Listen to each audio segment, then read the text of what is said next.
One thing I wish more people understood is when they talk to people who are descendants of the ones born in the Soviet Union or people who were themselves born in the Soviet Union, that these people have gone through a ton in the previous generations and they have inherited a lot of the trauma to process. And even if the evidence does not yet give us conclusions, but we know now that epigenetics is a thing and that there are certain changes to the genes that happen that can be passed down.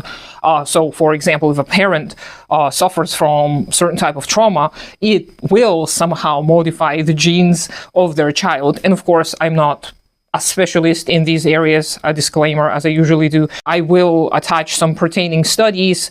I will include them down below as well.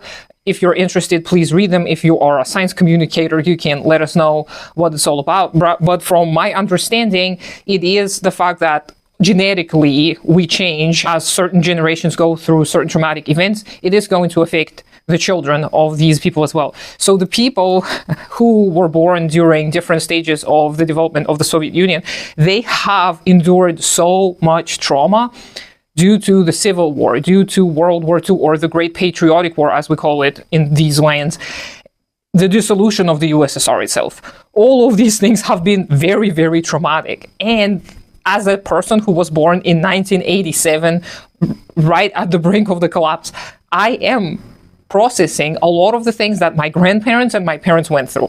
And it's not just all bad stuff, right? It's also a lot of stuff that needs to just be made sense of, because we were building this brand new world. And to the people in my comments who sometimes say, you were not actually born in the USSR. You did not know anything because you were a wee little child. What are you talking about? Shut up. Blah, blah, blah.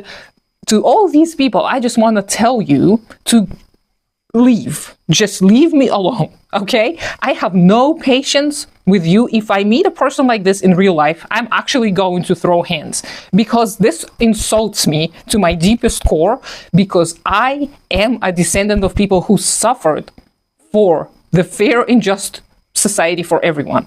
I am a descendant of people who did their best and who actually believed in the freaking communist ideals, and they lived the freaking communist ideals. They are the evidence that this is possible. And of course, they were not perfect. They were not some angels. They were humans. And that's the thing that a lot of the propaganda is trying to convince you of, that those people were not fully, truly human. And this is what pains people like me the most, is not that you're pointing out the mistakes. Of course, we need to point out the mistakes because we want to build new societies. We want to build socialism and communism. Of course, we want to consider those mistakes. But when you go on to dehumanize people and their efforts by just saying that they were stupid or evil or whatever, you are taking away that complexity. You are taking away all of the circumstantial evidence. You're taking away all of that nuance. And what you're left with is just propaganda, Western propaganda. And this is why I don't want to talk to anyone who is just perpetuating those little myths that the CIA put out 50 or 70 years ago.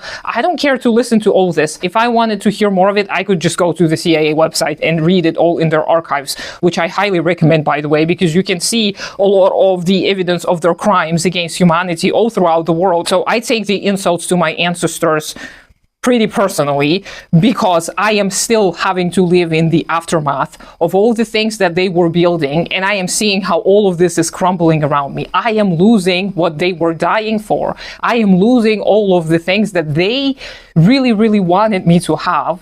And again, that is not to say that my ancestors were flawless. I did share some of their stories, and they were just human. They made mistakes. They did things that were wrong. They sometimes did things against the government. Perhaps they did little things like they bought something off of the black market, or they wanted some kind of beautiful thingy thing just because they were humans. That's what humans do. But they fought, just as most of the people in the Soviet Union, they fought for the liberation of the entire humanity in more ways than they failed themselves and others in those little misdeeds that the West is trying so hard to convince us was all of the Soviet Union. And just as we need to remember all of the mistakes that were made, we also have to acknowledge the victories. And we also have to acknowledge the sacrifices that the people made, and we have to be grateful. And this is what I have been on a journey of.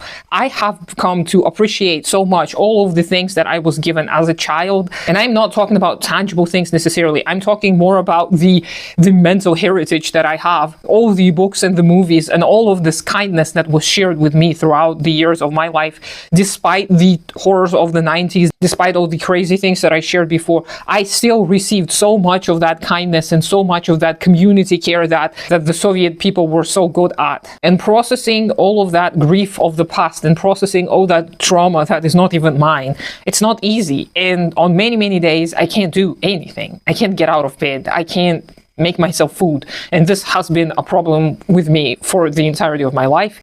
Yes, of course, it has to do with my neurodivergencies, but it also has to do with the fact that we don't really know much about grief in the Eurocentric or Western-inspired societies. We kind of sweep grief under the rug and we just forget about it. We are taught to suppress it and not really show it. We are told to be tough and to just move on with our lives. But grief and loss have to be processed. We have to live through them, not only intellectually, but emotionally as well.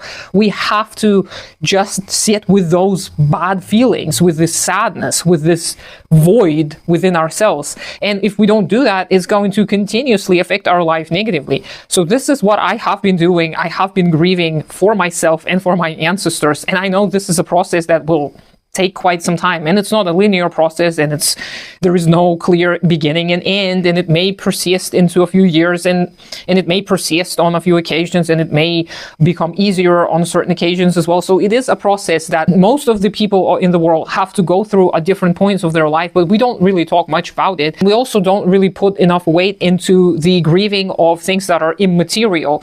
It is not only the tangible things that you may be grieving of, or the people you have loved who may have passed. It is also the ideas and the ideals. It is the dreams and the hopes that you once had, and the dreams of the hopes of your ancestors that may not have played out. All of this is worth meditating upon and just sitting with. And it is not easy because we don't really see many examples of it. We only see acute grief when people lose something and the pain is so severe and it's right now. And this is what we perceive as grief. But this is not only it. Grief is a very long process. And it's not, again, it's not going to go from one stage to the next to the next. It is going to be all of these stages at once in different severities at different points. And it is an interesting process to take part in as well. It's worth having because it is going to make you a better person in the end. It's going to help you understand your connection to the universal substance. But it is also a very human experience, and it has to happen just like a lot of other processes have to happen. You can't just ignore them and forget about them and they will eventually dissipate. They won't. They will be still there somewhere, and they may harm you or others if you do not process them properly. But yeah, otherwise, I don't have much to say this week. I hope you're doing well and taking care of yourself and your community. If you have a coin to spare, you can support me on Patreon. I hope you have a great day today, and I'll talk to you sometime later.